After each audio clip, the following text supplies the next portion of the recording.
Aussi attendu sur la publication de résultats des examens d'État pour le district de Funa à Kinshasa, comme prévu par le ministère de l'EPST, de vulgariser à tour chaque district. Après celui de Lukunga, s'en est suivi de Funa, l'ambiance était au parfum par le finaliste qui se réjouissent de leur obtention de diplôme d'État, en s'y souvenant sur toute le peine agencée jusqu'ici.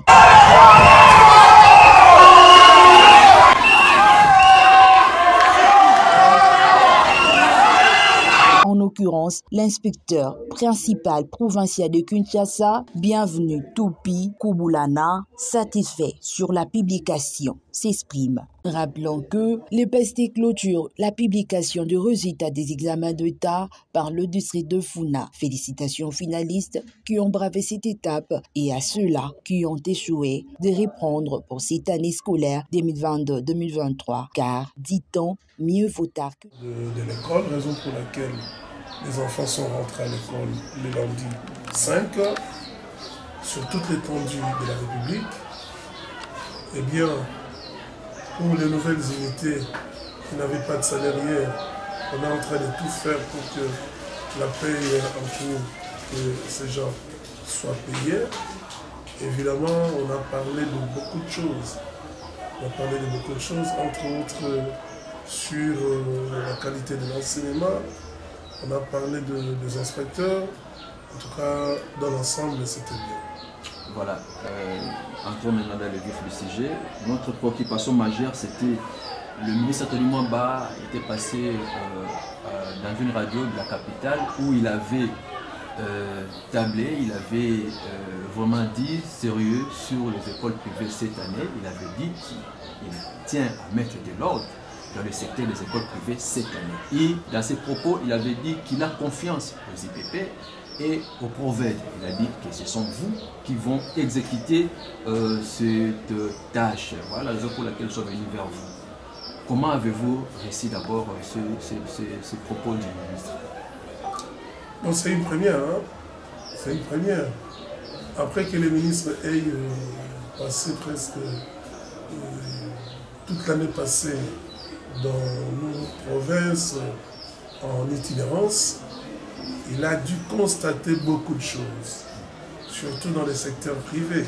Chez nous, par exemple, vous voyez, nous voulons faire la restitution des résolutions de la table ronde des écoles privées. Voilà une école privée de qualité. Nous allons faire la restitution ce samedi. Nous allons parler de vive voix, face à face, aux promoteurs des écoles privées. Parce que ici, la réunion aura lieu avec les écoles privées. Il y a trop de dérapages. Raison pour laquelle le ministre tient à ce que le secteur soit redressé pour que les choses se passent comme prévu dans la loi. Voilà. Comme nous parlons des écoles privées, nous voyons l'achat des uniformes, c'est toujours des écoles privées, l'achat, voire même des catchs, ils commencent même à vendre même des catchs aux enfants. Est-ce que tout cela seront aussi abordés dans vos assises de ces jours-là? Évidemment, c'est vous, parents, qui êtes responsables des bêtises, parce que vous ne dites jamais la vérité. Vous ne dites jamais la vérité. On vous demande de dénoncer. Vous ne dénoncez pas. Il faut dénoncer. Les uniformes, les fournitures scolaires ne sont pas obligatoires. Oui, l'enfant doit avoir les fournitures scolaires, doit avoir l'uniforme. Mais le parent est libre d'aller acheter là où il trouve un bon marché. Un bon marché, il va là-bas, il achète. Il peut acheter l'uniforme à 3 000, 5 000 francs, pendant qu'à l'école, c'est 10 $. Donc, raison pour laquelle il est interdit aux promoteurs, aux chefs d'établissement, de vendre ces histoires obligatoirement à l'école. Avant de passer la parole à Christelle, M. l'IPP, est-ce qu'il y a déjà des sanctions prévues? Des sanctions pour ces écoles-là, ces promoteurs-là qui ne vont pas se conformer? Et bien sûr, chez moi, nous avons déjà suspendu un chef d'établissement. Parce que les parents avaient dénoncé.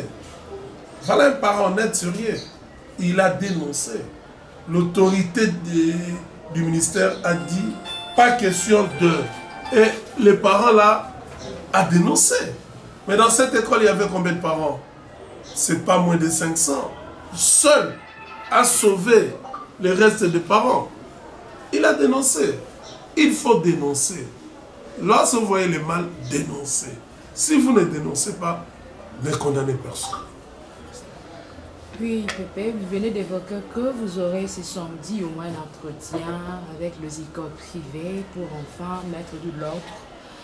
Mais nous posons une question lors de la table ronde. Le ministre a évoqué que vous devez commencer premièrement à enregistrer ces écoles.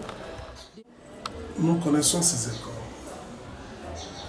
Mais pour que nous connaissions bien ces écoles, la tâche, une fois de plus, a été donnée au CECOP et au CERNI de faire ce travail d'enregistrement des écoles et élèves de ces écoles-là. Mais quant à nous, nous avons déjà le travail, le premier travail.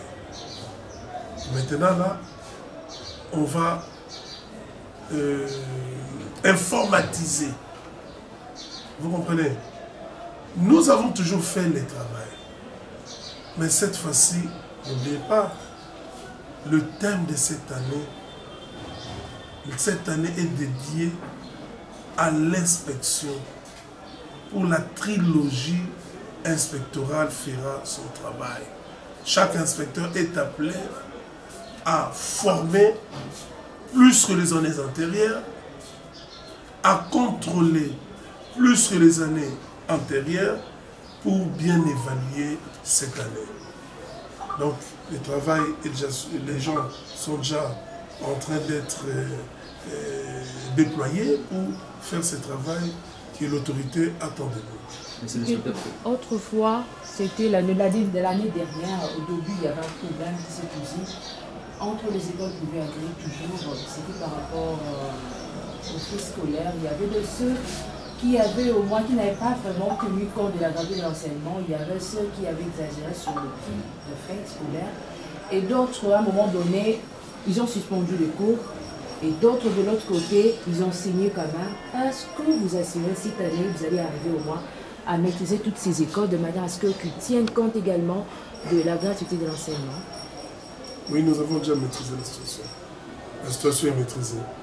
Les années antérieures, la rentrée scolaire posait toujours problème. Il y a une dizaine d'années, lorsqu'on parlait de la rentrée, on ne connaissait pas, on ne savait pas quand est-ce que les enfants allaient retourner à l'école. Des fois, il fallait 1, 2, 3 semaines. Mais cette fois-ci, son Excellence a dit lundi 5 septembre et tout le monde est rentré à l'école lundi 5 septembre. Là où il y a des gens, il y a toujours des têtus. Aussi pour laquelle Excellence parle encore de la lutte contre les antivaleurs. Ce sont ces gens-là qui ne veulent pas respecter les instructions. Et ce sont ces gens-là qui vont tomber dans les filets de suspension. Voilà. Puisque vous avez parlé des antivaleurs, monsieur l'inspecteur provincial, vous allez larguer les inspecteurs dans le terrain pour pouvoir contrôler ces écoles-là, venir avec un rapport. Est-ce que vous allez être sur des capacités, bien des moyens pour que ces inspecteurs-là, une fois au terrain, ne soient pas correctifs pour amener un faux rapport? Vous avez toujours parlé avec les inspecteurs de l'EPST. Souvent on dit qu'ils sont correctifs. Ils amènent des faux rapports. Si vous allez dans un dispensaire, on vous demande 10 000 pour la fiche. Vous allez dans tel service, on demande. Mais l'EPST, on ne vous demande pas. L'inspecteur de l'EPST va travailler à l'école. Il a ses fiches. Il travaille. Il finit, il sort. Il a été formé pour ça. C'est un spécialiste qui a ses compétences, qui a l'expertise. J'ai confiance en mes inspecteurs. On n'est pas inspecteur pour être inspecteur. On le devient. On a été enseignant. Vous avez enseigné pendant autant d'années. vous venez chez nous à l'inspection, vous prenez part au concours, si on vous retient, on vous forme pendant 6 mois de théorie et 3 mois de pratique. Donc ce sont des gens compétents, ne vous en faites pas. Et j'ai confiance, ils ont toujours fait du bon boulot. Vous n'avez pas vu les résultats? Les écoles qui écrivaient dans leur valve hier, lui sera à 100%. Mais c'est le contraire aujourd'hui. C'est parce que les inspecteurs sont compétents. Ils ont évalué objectivement. Les inspecteurs ne sont pas des gens malhonnêtes, comme nombreux le pensent. Non. Ce sont des gens honnêtes. Et ce sont des gens compétents pour la matière. Voilà. Et pour également, nous pouvons citer sur la publication des anneaux d'État au district de Funa. Et aussi attendu, les gens aussi disaient c'est comment, c'est bien la rentée. Et puis la publication des anneaux d'État, que dites-vous à ce sujet? Madame, je l'ai dit tout à l'heure, les résultats, je suis content, parce que c'est ça la réalité. L'enfant qui a réussi a réussi. L'enfant qui a échoué n'a qu'à reprendre puisqu'il a mal travaillé. Dans vos réseaux sociaux, on prend quelqu'un qui n'est même pas élève, qui n'a pas fait l'examen d'État. On lui fait porter l'uniforme et il va dire des histoires pour qu'on dise que l'enseignement de notre pays n'est pas de bonne qualité. L'enseignement de rabais, ça sont d'aventuriers. Pourquoi vous le faites seulement dans ces écoles des noms? Mais allez au Loupio. Vous n'allez pas au Loupio pour voir. Vous ne venez pas chez moi monter mon pico pour voir. Messagère, Sévigné, technologie moderne. Il y a des écoles. Toyokana, Boyokani, Movenda. On va chercher je ne sais où. On prend un Koulouné. On dit voilà, on va faire les aventures. Non. Je suis content de ces résultats. Et cette année, nous allons encore faire mieux. Raison pour laquelle j'ai répondu à votre collègue que mes inspecteurs sont compétents. Nous allons continuer à encadrer les chefs d'établissement. Les chefs d'établissement qui viennent suivre nos formations, ils sont à l'heure, ils sont à jour. Mais il y a aussi de ces chefs d'établissement qui sont têtus.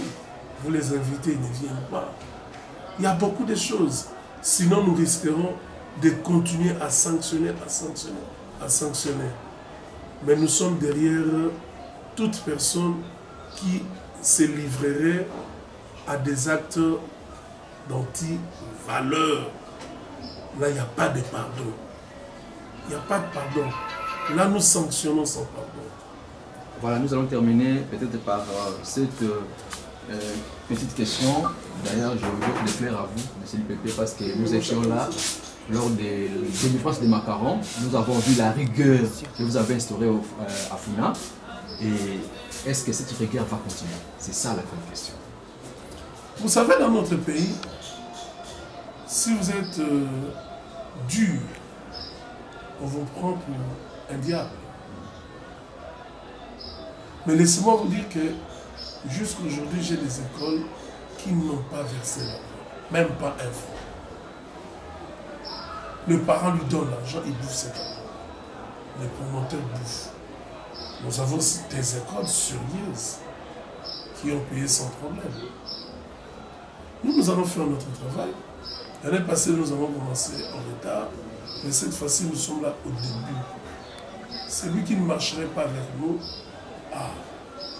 va payer de ses actes. Il subira la force de la loi. La loi est dure, mais c'est là. Voilà, c'est par ici que nous terminons notre entretien. Je rappelle que vous êtes invité du journal à la PES TV ainsi que CNDDJ. Merci pour votre temps disponible. En tout cas, c'est moi qui vous remercie.